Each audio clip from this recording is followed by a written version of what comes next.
Hey there, welcome to episode 154 of the Let's Innovate for Vegas audio program. I am your host, Managing Director of the Innovate for Vegas Foundation, Dan Hugo. We are recording this at 12:41 a.m., 12:41 in the morning on January 27th, 2026, Tuesday. We normally publish on Tuesday. We might actually make it for morning publication this time. Yay. Today's title and topic, getting the word out in Vegas. That's always fun. If you're not familiar with the Innovate for Vegas Foundation, or maybe this is your first time listening to the Let's Innovate for Vegas audio program, well, let me tell you, you've come to the right place, especially for the latter. The Innovate for Vegas Foundation is a Nevada nonprofit corporation, a 501c3 public charity. We're in our fourth fiscal year. We were actually founded in June 22nd. No, June 16th. June 16th, 2022. That's right. There you go. So we're moving right along. Got some big plans for 2026. So we should tell you about them. But first, and this audio program is about those sorts of things. Our initiatives, our notions, ideas, progress, and so on and so on and so on. Hopefully, wherever you found this audio program, and there are several places that could happen, you're able to locate the episode description, which contains the show notes, which includes a brief summary, which I will read to you. It is one sentence and one word, a one-word sentence, making a total of two. And our usual links, nothing extra today, and then we'll get on with the show. So let's get started. The summary, we are putting together a big hackathon series or challenge or whatever we end up calling it. And never more than now is getting the word out about something in the greater Vegas area so apparently difficult. Yipes. See that? See how I did that? By the way, our purpose, if you're curious, if you've never heard of anything about our little foundation, the purpose of our foundation is to enable and encourage ideation, innovation, and implementation to make our communities better. And the upcoming thing that I'm trying to get the word out about is an effort to enable all of the Vegas locals, all of our friends and neighbors, to participate in, it's probably more of a challenge. I've been calling it a hackathon, but there's probably going to be multiple hackathons. It will last all year, 2026, maybe into January of 2027. A lot of stuff going on. Hopefully, people will hear about it and they'll want to participate. And therein lies the challenge. The links for today's episode, we have two homepages. I will mention them briefly. I'm trying to cut down on the start of the show. So I'll simply say that Innovate for Vegas is spelled out, F-O-R, Innovate for Vegas, no spaces. And then our activity homepage, activity meaning like who's working on what are we pursuing, our initiatives, component projects, etc. innovateforvegas.org, O-R-G. And our foundation, because remember, we are a Nevada nonprofit corporation, so the quote-unquote business side, if you want to put some air quotes around that. No, we are an actual corporation. So we have a business ID, we have an EIN, we have the whole nine. We file our 990s for our 501c3. We're a real thing. That would be innovateforvegas.foundation, spelled out, foundation, F-O-U-N-D-A-I-T-I-O-N. Did I spell that correctly? Foundation. So you can check that out. They look very similar. They will diverge a little bit, especially as we get some of this stuff going. So that's the links. Let's get on with the show. First, okay, here's the situation. If only I had Fresh Prince, Jazzy Jeff here, but I do not.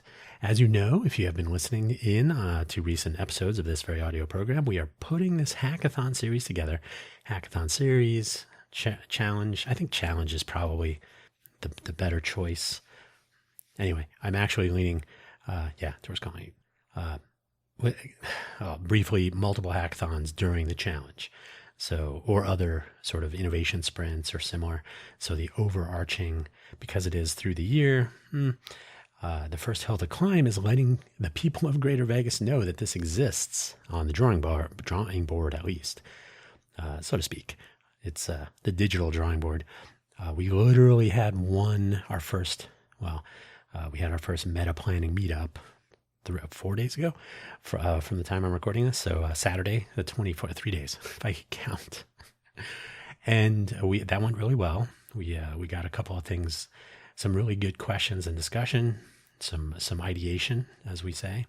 And it has been a reminder along the way, since LinkedIn is the only way to get out to get to some of the people I myself hope will take some interest in either the early facilitation phase or along the way collaborating, working with some of the participants, sorting out venues for in-person items on the schedule, and the schedule itself will be surely tuned up and maybe even changing through the course of the whole thing. Whatever the case, LinkedIn is not good for this, as it turns out. And so getting that word out is very tricky.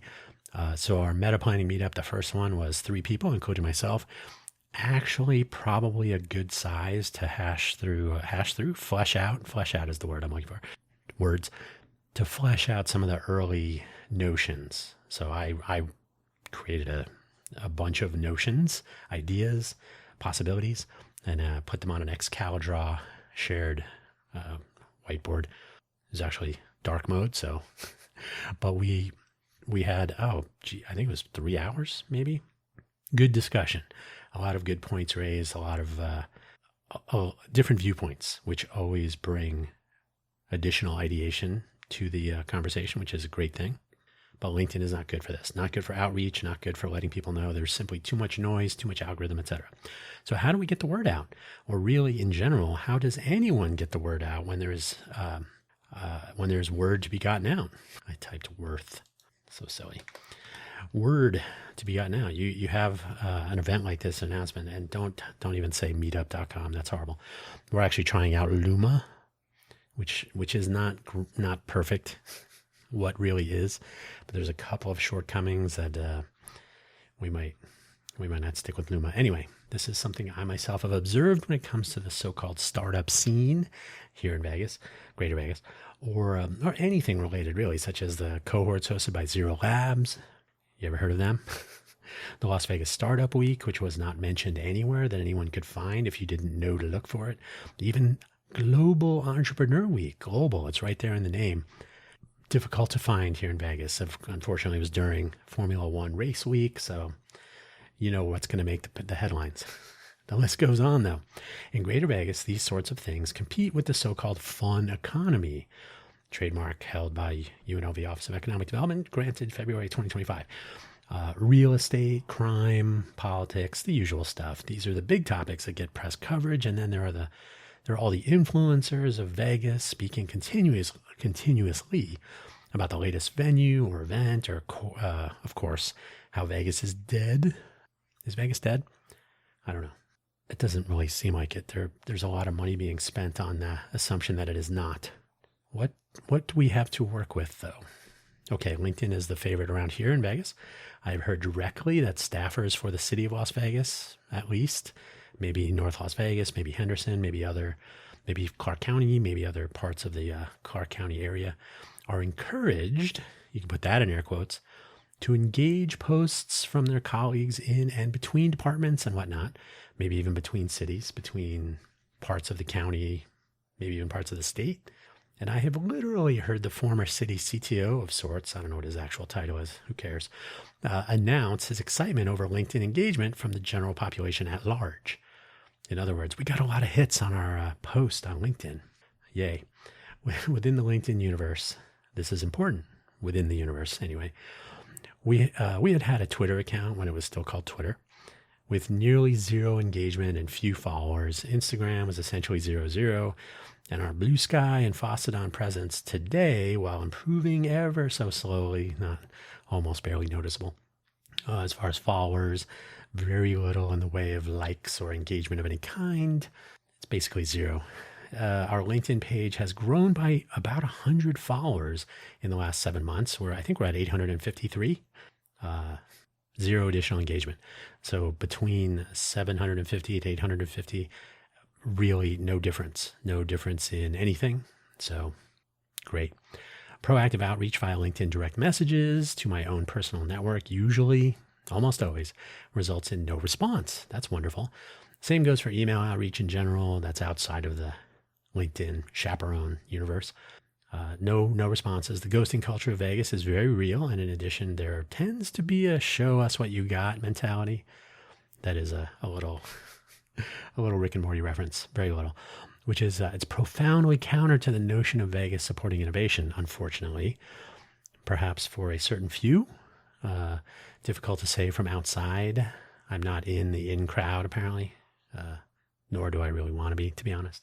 But it's very difficult to get people to respond. And when they do, there's a certain sense of, well, what's going to be in it for me or my department or whatever. So there are possibilities. Things in Vegas appear to be handshake driven to a certain extent. Again, the in crowd, if you have a halo, of course, if you're wealthy or celebrity or both, even better. We cannot donate a dozen Cybertrucks to anyone, so we don't have that sort of bad judgment. Did I write that? We lost our champion with the city of Las Vegas. I've mentioned that before. Don, if you're listening, which I know you're not. So we reach out one by one to see who gets it, so to speak. Very few. Some progress there, but again, very, very few, ever so slowly. One or two, but even they kind of, I don't know what they're waiting for. Since Vegas is indeed a show us first sort of a place, again, this is not great for innovation. It's fine for investment, but cultivating innovation takes a greater tendency to take a leap of faith across the board. A one-person startup? Tell me more. Not go away and come back when you got something to show me, kid. Our approach, starting about 2 years ago, was to reach beyond Vegas and to focus on implementation over outreach to reach a point where we have one or two, maybe one or more responses to the show us what you got attitude. In other words, we should deploy something, we'll launch. I'm leaning heavily into the Munibits project, which is basically, well, the Munibits thing, which is essentially our My Muni initiative, coupled with the Welcome initiative. They're kind of two sides of the same coin. Information sharing platform for a smart city. We have a few goals aligned with our purpose statement. One is to cultivate the culture of innovation in Greater Vegas to increase the number of people and level of interest in civic volunteerism, and for some, maybe an interest in elevating our communities. I use the word in a normal way, communities, though I think it's an overused word. Building community, I think, is, well, we'll talk later if you are. The Smarter Smart City Hackathon, whatever we actually call it, I'm kind of leaning towards Smarter Smart City Challenge, is a big swing. It's a huge swing, actually, citywide, lasting all year, but also a way to cast a wide net and a way to bring potentially interested people who might be civic volunteers in the making, perhaps, aspirational, out of the woodwork, so to speak. Maybe we'll find some 20%ers who want to take a Friday, maybe every week or maybe every other week. They're working on a startup and they can take some time and get involved with the local innovation terrain. Don't get me wrong, making our smart city smarter is a worthwhile experiment on its own. It is a sound idea. As we tune up the plans, I'm personally looking forward to watching this go where it will. Hopefully it will go far and interesting places during and after. But maybe, just maybe, we will get some attention on what we would like to accomplish for the greater good, that community elevation stuff, the innovation, the ideation, in whatever order you choose. I mean, I know this is firsthand. I know this firsthand, I should say. Innovation is important and also fun. Trust me, on both. But also rewarding and a few other positive adjectives. Some people take from it what they will. But it is usually one of those, hey, that was cool. Let's do that again. Let's solve another thing. Let's come up with some other cool new idea. Novel is pretty good. So our Munibits is the combination of the two initiatives that we have because they are interrelated. One assumes that you live here, locals, the My Muni, my community, my municipality, my city, my place. And then the Welcome initiative is aimed at people who visit a place. Neither of those would be Vegas specific or Vegas centric.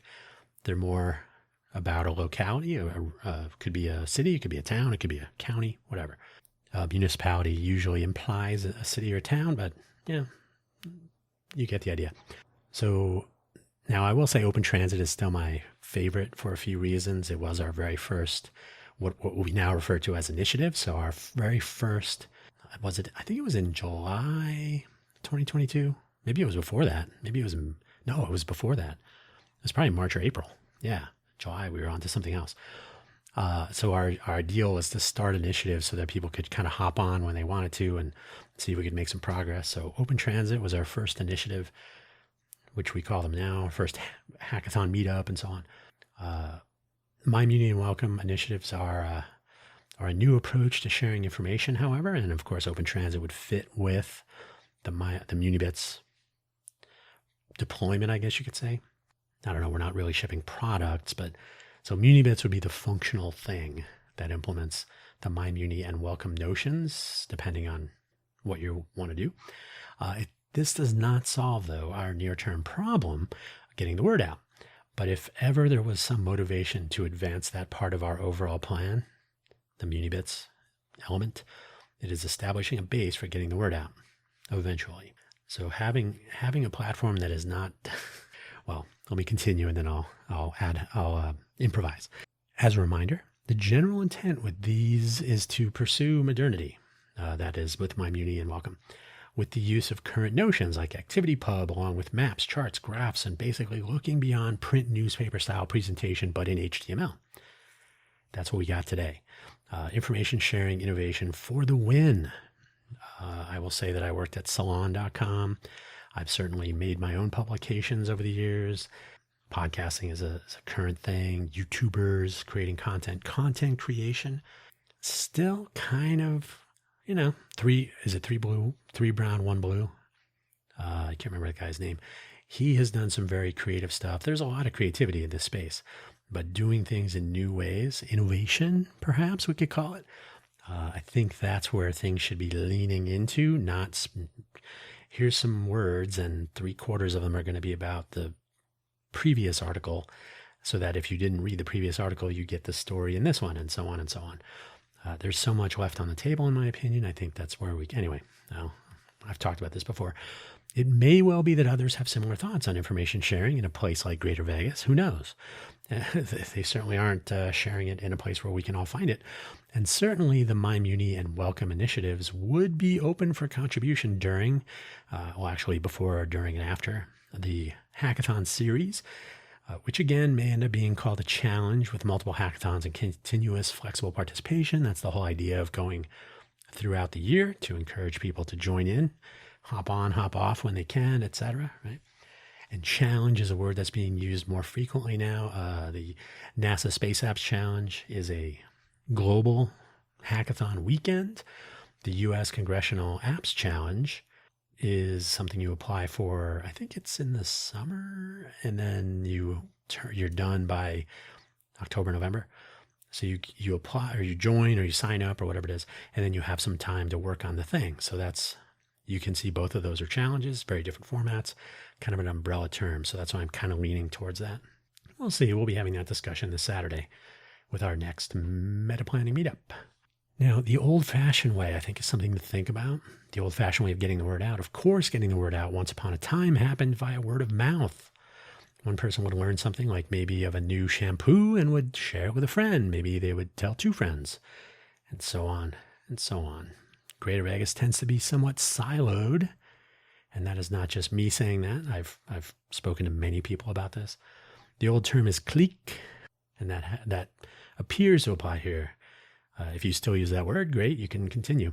Basically, insulated groups, insulated, not necessarily isolated, but insular groups tending not to reach out to other insular groups, keeping to themselves, or, whatever they're working on, it's going to interrupt what we're working on, or show me what you got, what's in it for us. Who knows? Could be any number of things. Rather than establishing a presence on all social media platforms and trying to get followers and feeding an algorithm and so on, why not pursue the good old-fashioned way and enable others to share the notions? I know it sounds lazy, like, well, you have to build an audience. Well, maybe. But the notion that every social media platform must have a branded presence representing your favorite business or celebrity or civic volunteer foundation in order to interact with them, it's curious. It seems like it would be a form of universal reach to all interested parties online eventually. But with algorithm delivery, you basically have this unknown agent deciding what things to share with whom. Hey, we need to get the word out could be met with, well, let us think about it from the algorithm's point, or the automation robot. We might tell your colleagues, we might not. So essentially you have someone who's deciding who to tell about what information you would like to share. So it's like a person, but less human, In fact, not at all. One of the things about decentralized platforms, especially in the current Fediverse model, it is possible to make connections and interact, but across platforms or servers. To be honest, this probably comes closer to Conway's Law. That's how we construct communication and interaction platforms that mirror human social constructs. Then the centralized silos like LinkedIn, which impose rules from the top down with algorithms deciding what to present to each user and when. Is this really how people communicate? I hope not. There may be a time and a place for algorithmic delivery, but perhaps a personal AI tool, since this is the popular shiny thing of the day, AI and whatnot. This could be doing with your oversight. It could be delivering things that you actually want, not what they decide is most beneficial to their bottom line. Everything's about money now, right? Something to ponder. But either way, I personally think the internet of individual presence and communication between these individual presences, is that a word, is a better way than closed silos requiring signing up and logging in and whatnot. And I don't know if you've noticed this, but I don't even know. I think Blue Sky is kind of getting into a little bit, but Twitter, X really wants you to be logged in. So it'll sometimes say, okay, now you got to log in. Instagram, definitely. Oh, if you want to click on anything, you better log in. You better get your Instagram account. Facebook makes it very difficult if you're not logged in. LinkedIn most definitely makes it difficult if you're not logged in. They really want you to log in and make connections and make use of their platform so that they can feed you whatever it is they think you want. Yay. More on this as we move through the timeline, of course, where we'll be trying to come up with different and interesting ways to share information in our Greater Vegas, trying to make it Greater Vegas. In the meantime, hey, we have some work to do getting this going. Who knows? Maybe the people of Greater Vegas can make our smart city smarter after all with their ideas and more. Maybe we'll try to help along the way and get some others to collaborate on that. Maybe people from cities and counties and agencies and maybe some commercial entities, and maybe we can get some sponsors. It's a big Katamari Damacy that we're starting to roll through town. And all this is possible if they, and they being everyone, if they know about it. And that is our challenge. So I just wanted to mention that. There's not much more to say about that. This is a work in progress. I don't even know if people notice this or if they kind of, if they've ever felt this pain. I really want to get the word out about something. I guess I'll just post it on LinkedIn and Instagram and YouTube and Twitter, X, maybe Blue Sky. I don't know if people in Vegas are using Blue Sky. But I do know that LinkedIn is very important here. And it just does not care about Vegas as much as we do, perhaps. They have a different set of goals, different KPIs, perhaps. YouTube, we have plenty of YouTubers in town. They really don't talk about the startup scene here in Vegas. I don't know if you've noticed that. And if you are interested in innovation, are you a YouTuber? Let me know. On that note, I'm going to leave it here. It's been, we got 24 minutes or so. Not bad. This is not a topic to go into deeply today. It's something that will be factored into some of the efforts moving forward through the year as we get the Smarter Smart City, I like challenge. I don't know if that will be clear or obvious. I think hackathon gives too much of a preconceived notion. I thought hackathons only lasted on the weekend. I'm not a coder. What is this about? That kind of thing. So I think if we make it a challenge and we are upfront about, not everything is tech, but the important part is to have that connection with the general population. We're not reaching out to just coders, just entrepreneurs, just people in the startup scene. Anybody can have an idea. That's the nice thing about innovation. It doesn't really have an age limit, or you don't have to have done a certain amount of particular coursework in a particular school or have a particular degree, and so on and so on. Sometimes you can just look at something and say, you know what? I have an idea to make that better, or to fix it, or to just to do something new. So that's the general idea, to enable people to actually do that and then see what we come up with in, I guess it would end up being like 10 months or so, 9 months, 9 or 10 months, or it could be longer. We'll find out. All right, I'm going to leave it here. Thank you for listening, and back to work. We got to get this thing sorted out so we can get it going. There's a lot to do. Take care now. We'll catch you next week, or maybe you'll join in on our meta planning meetup if you are so inclined later on.